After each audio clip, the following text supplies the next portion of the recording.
It's a beautiful day in the neighborhood. Reaction Beanie Yo 93. Day in the neighborhood. My brothers and sisters. Stack is back, man. Glad y'all came back and fuck with the bean, bro. And we're gonna take it back to a later channel who does an amazing job with these true crime stories that she be telling. Who is that y'all may be asking? Anna Sauls. Back to Anna Sauls, y'all. And man, bro, I ain't know, but Anna got more than just this one channel, Anna Sauls. I have reacted to 2 different videos from 2 different of her channels and didn't even realize in the time that was the same lady, bro, just with 2 different channels. But she actually got, I think, like 4. She got Anna Sauls, she got Anna Uncovered, she got Anna Horror Stories, and she got another one, like, I think it's called Anna PA or something like that. But, bro, y'all need to fuck with Anna, bro. If y'all be into these true crime documentaries like I do, bro, and shit like that, bro, fuck with Anna, bro. Then she upload basically every day. Like, she putting out content constantly, bro. Great YouTube content creator. And we're going to get into another one of her stories right now. The title of the video is The Psychotic Teens Who Killed Their Grandparents for a Party. For a party? You kill your grandparents for a party? So you can throw a party? Why? What I mean, what's going on? I don't know. But we finna see what's going on. But before we see what's going on, y'all, it ain't too long, man. It's only 12 minutes, but y'all still got to get whatever you may need. Get what you need, please, so we can see why the hell these goddamn teens killed their grandparents for a party. Y'all got what y'all need? Y'all ready to go? Then let's fucking go. Gwinnett County teenager and her boyfriend are accused of killing her grandparents. Reports say the teens had friends over to the house where the bodies were decomposing. Not in a million years did I ever think something like this would ever happen. At 63 years old, Wendy and Randall were well liked and respected in the community. Neighbors described them as quiet, friendly, and always ready to help others. So when one of their daughters started having trouble with her teenage daughter, they decided to step in and help. Sadly, that decision soon cost them their lives. This is the case of the 17-year-old girl that killed her grandparents to throw a house party. Crazy. This is Cassandra Bjorge, or Cassie for short, was born and raised in Duluth, Georgia, where she lived with her mom, Amanda Sterling, and her stepfather. There's not much information about Cassie's childhood or upbringing, but from what I've gathered, she had some behavioral issues, which led to her getting a long juvenile record by the age of 16. In October 2015, Cassie's grandparents, Wendy and Randall, filed for custody of the teen from their daughter, and they won it in January 2016, bringing Cassie to live with them in Lawrenceville. They reportedly thought that by removing Cassie from the bad crowd in Duluth and giving her a stable home in Lawrenceville, she was going to get a fresh start and would turn her life around. Bro, then that just make it more fucked up, bro. Like, your grandparents got you out of that bad situation that you was in to make your life better, and you ain't even appreciate it, bro, and you end up taking their life. Like, it just make it even more fucked up, because you was out of the fucked up situation. They had you in a good situation, man, and you couldn't even do right. Let's go. Unfortunately, they were mistaken. In Lawrenceville, Cassie attended Peachtree Ridge High School, but only for a short while before she dropped out and went back to her bad behavior. In fact, police records show that between October 2015 and March 2017, they responded to the Bjorge home 31 times for various reasons, 18 of which were runaway calls. There were also calls for domestic disputes and illegal substance use. In one incident in 2016, police were called after Cassie reportedly assaulted her grandmother. Wendy told the responding officer, "Oh, hell no. See, the writing's on the wall, bro. All these calls keep coming to the house, bro. The writings are on the wall, man. It's like, damn, bro. Sometimes I wish the police would just go deeper into the situation, man, and try to prevent stuff from going over the line, bro. It's like we almost crossed that line. She assault her grandma. You know what the next thing is, man. You know what's next. She gonna go over that line, bro. Damn, bro. Let's go. That she and Cassie were arguing about her granddaughter's behavior, which included staying out late and being disrespectful, and that during the altercation, Cassie threw water at her. The officer later noted in his report that during his interviews with Wendy, Cassie was very vocal and kept interrupting her grandmother, noting, "I heard her several times while Miss Bjorge would speak, and some smart aleck remark, during which time I had to intervene several times, to be quiet and not speak when an adult is talking." Cassie would also constantly run away from home. In fact, Wendy had even shared this missing and endangered poster of Cassie, saying that the last time she was seen was December 18th, 2016, when she was just 16 years old. She came back several days later, to which Wendy posted that her granddaughter was home safe. But then on April 1st, Wendy posted again, this time on her Facebook timeline saying, "Please spread the word. Please be on the lookout for Cassie." And one friend was like, "Not again. I pray that she is safe and return home." This sadly would become Wendy's last post. On April 6th, 2017, Gwinnett County Police received a wellness check request from family members who had not seen or heard from Wendy or Randall for about a week. Before she went radio silent, Wendy had been texting with one of her daughters, telling her about the situation she was going through with her granddaughter. Her last text read, "I'm going to bed soon. Maybe tomorrow will be better. All I can do is hope for the best and expect the worst. It shouldn't be this hard for any of us." When officers went to check on the elderly couple, no one answered the door, and they left without making any contact. They came back the next day, but still, there was no one home. And since nothing seemed out of place, they left again. Then on April 8th, police responded to an assault case taking place in a home in Lawrenceville. When they got there, the alleged attackers had already left, but the victims were able to identify them as 19-year-old Johnny Ryder and his girlfriend, 17-year-old Cassie Bjorge. Apparently, the two had attacked Johnny's sister and her boyfriend with a baseball bat before taking off with the sister's car. The sister told the police that when she came home from a restaurant with her boyfriend, she found her room had been torn apart with several items missing. When she confronted her brother, he reportedly sprayed her and her boyfriend with pepper spray and then proceeded to hit the boyfriend while yelling for Cassie to get a baseball bat. Cassie went and got the bat and used it to hit Johnny's sister in the back and the head repeatedly. And then she and Johnny took off and the police were called. The couple had sustained serious injuries from the attack and were immediately taken to the hospital for treatment.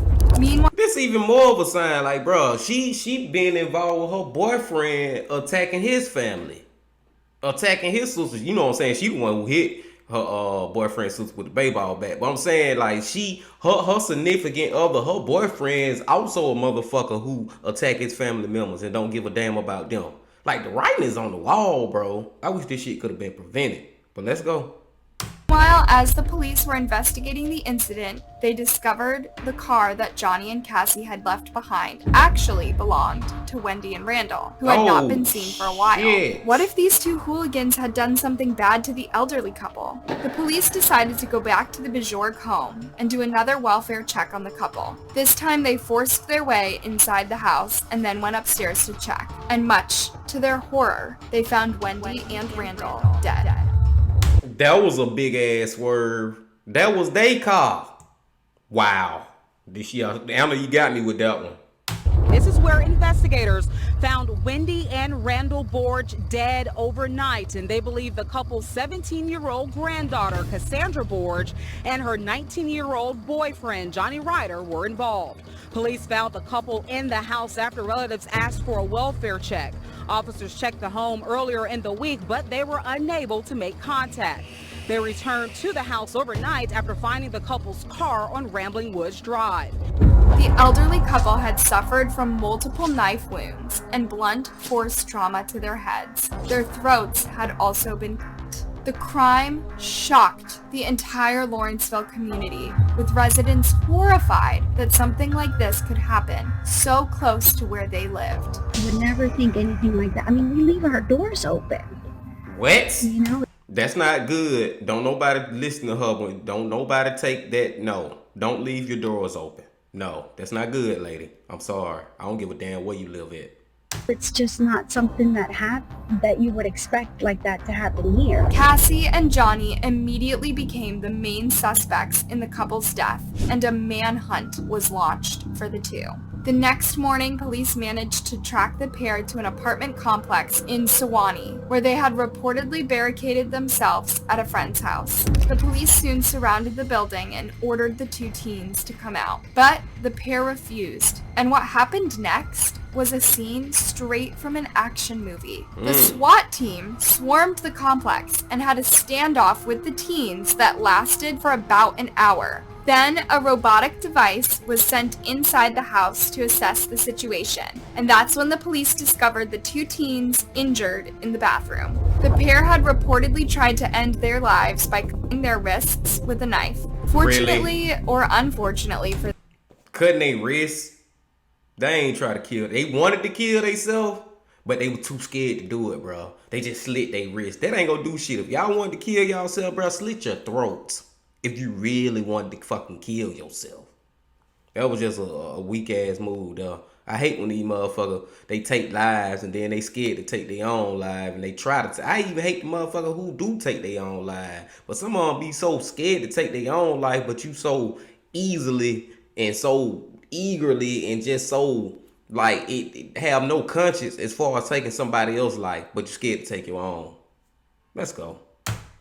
For them, they did not succeed and were taken to the hospital for treatment before being arrested and charged with murder. This teen you see here, Cassandra Bjorge, went before a Gwinnett County judge. Bjorge and her teen boyfriend are charged with the murders of Bjorge's grandparents, Randall and Wendy Bjorge.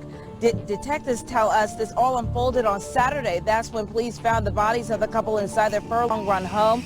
During the court appearance, Cassandra Bjorge sat nervously with her arms heavily bandaged. As we reported, police say Bjorge and her boyfriend Johnny Ryder tried to kill themselves as a SWAT team surrounded them shortly after the bodies were found. Now, Bjorge said very little inside court as the charges were read. During the interrogation, Cassie and Johnny reportedly blamed each other for the murders, with Cassie revealing some pretty chilling details about how it all happened. Apparently, while Wendy was concerned about her granddaughter's whereabouts, Cassie and her boyfriend wanted to get rid of her and Randall. According to the police, the pair planned the murders for several days and even came up with a plan of how they would keep the bodies without being discovered. On the night of the murder, Cassie and Johnny waiting outside the home of the grandparents to go to sleep. When the lights were turned out in the house, they snuck into the couple's bedroom and started attacking them. Cassie reportedly told the detectives that when she saw Johnny attacking her grandfather, she felt a surge of energy and dragged her duct-taped grandmother into the bathroom and began assaulting her. They used a tire iron, hammer, baseball bat, and butcher knives to beat and kill the helpless couple. And get this, after killing her grandmother in cold blood, Cassie dragged her body back to the bedroom and then sealed the windows with colic, apparently to keep the smell of their decomposing bodies from seeping out. Really? She and her boyfriend. So you think just because you keeping the smell from seeping out that ain't nobody go realize that they missing? That ain't nobody gonna go in their house for what? Days, months, years, weeks? How long you think this shit gonna last just because you stopping they smell from coming out, bro? Man, come on, man. And then went ahead to order takeout and even invite some friends over to the house for parties. How crazy is that? Wow. But it gets crazier. Police believe that the bodies may have been laying for at least a week before they were discovered. That means that the murders probably happened right around the time that Cassie's grandmother posted on Facebook about being on the lookout for her. When asked why she did such an awful thing to her grandparents, Cassie reportedly replied that her grandparents had become too strict and that she had had enough.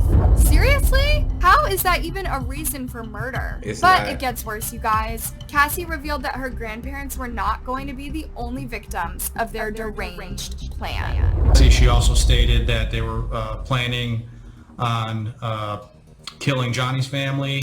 I can believe that. And there was plans on killing her mother also. I can believe that. Apparently, the pair had even gone over to Johnny's house to carry out their twisted mission. But then Johnny reportedly changed his mind at the last minute when he noticed some cars that he didn't recognize parked outside his driveway. The police described the case as very unique and disturbing on so many levels, and said that they may never find a scenario that makes sense to a reasonable person. Now, if this case had gone to trial, Johnny may have faced the death penalty because he was the adult in the situation, and Cassie, being a minor, would have only gotten a life sentence. But there was no need for a trial since they both took the plea deal and pleaded guilty to murder, aggravated assault, and theft. They were both sentenced to 2 life sentences with the possibility of parole in 60 years, plus 21 years to be served concurrently with the life sentences. While giving the life sentence, the judge called the crime despicable and said that it was the worst case that she ever has come across in her career. When the 2 criminals were given a chance to speak, Johnny reportedly asked for forgiveness, describing his crime as abominable and evil, and saying that he deserved hellfire. Cassie, on the other hand, was just crying and refused to say anything. Her mother later said she would never have imagined that her daughter would be capable of doing such an awful thing to anyone, let alone her grandparents. Not in a million years did I ever think something like this would ever happen. What do you think about this case? Let me know. I think that shit fucked up, Anna. What y'all think, bro? I think that shit fucked up. Of course it's fucked up, but I'm saying fucked up as far as like, bruh, I'm like, as far as like, bruh, these teens, bruh, and especially the girl, bro, like your grandparents came and saved you and put you in a better position, bro. You still did that to them, bro. And then you having parties and shit, like you don't give a fuck, bro. They upstairs dead, and you downstairs partying and shit, bro. What the fuck? Like this one of the ones that make me more mad than anything, bro. Like, but at the same time, I'm mad now because that shit was just unnecessary. Fuck what the fuck they did to them, man. Like, it was just stupid, bro. Like, bro, y'all ain't, no, man. You stay too strict. Come on, man. Is that a reason, bro? But the real thing, bro, that I want to say too is, I am happy too because they have brought the justice, bro. They got life. They got life, bro, with at least 60 years before they can even think about getting out on parole, bro. So that basically means they gonna rot in prison, bro. They ain't rotting, bro. They ass gonna rot. That's why I started clapping, man. Clap it up, man. It's a W, bro, as far as that go, man. Damn, bro. Anna Saul, y'all. Anna Saul, bro. I'm telling y'all, bro. She do a great job with her video, bro. I really enjoyed it, man. I hope y'all enjoyed it, too. And I hope y'all come back for another one of these Stack the Bean reaction videos. But until then, my friends, the Bean Baby. Legend.